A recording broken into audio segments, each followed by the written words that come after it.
means of self-preservation. Sometimes the N shares stories about his childhood or reveals specific details about his mother, which demonstrate a possible strained mother-son relationship. Do you remember your partner referring to anything out of the ordinary in regards to his or her relationship with a parent? Did he seem extremely close to his mother, or did she get on his last nerve? Either way, she could be an important piece of the puzzle you have been trying to put together. Psychologists believe that the N spends her life trying to relive whatever went wrong at a particular time in her personality development. She finds more and more people with whom to reenact her life, and each time she truly believes, this time I will get it right. So at the onset of your relationship, she really did believe you were the perfect fit, the best relationship, or her ideal love. She believed those things because she wanted to believe them. She needed to believe them. Because the N feels unloved and insecure, she spends her life trying to find ideal love. She believes in a perfect love that will end her search and stop her pain. She goes from relationship to relationship, sometimes without pause for recovery. This is baffling to those she leaves behind. How can she just move along like that, especially after things seemed so intense? Is any of this ringing a bell? Have you wondered how your partner could just move on without blinking an eye? Have you wondered how strange it was that he or she replaced you so quickly? Or has it not reached that stage yet? If you have experienced this part already, you must be feeling heartbroken and confused. You thought you two were doing okay. Sure, there were some lows, all relationships have them, but you were willing to work them out and make things right. You thought the relationship was worth fighting for.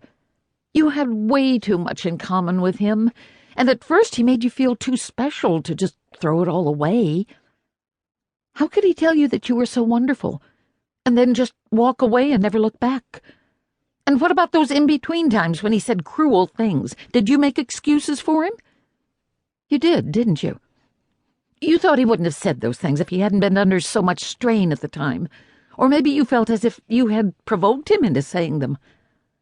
Oh, my friend, you have been completely narcissized, and you don't even know it. Don't worry.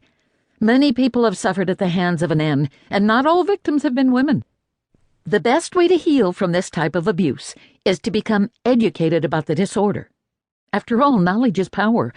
There are websites devoted to NPD and internet discussion forums for victims of narcissistic abuse.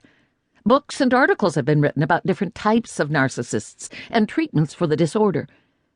Most psychologists and therapists, however, tend to agree that there is no cure for NPD. Many who study NPD believe that during an important stage of personality development for the N, a significant individual in his life needed him to be something other than what he was.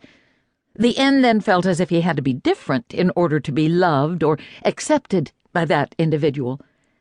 This is known as narcissistic injury, and it devastates the emerging self of the N. Unable to be the person she truly is and still gain acceptance, the N adapts by splitting her personality into a real and a false self. The N learns to hide the real self because it's seen in a negative way.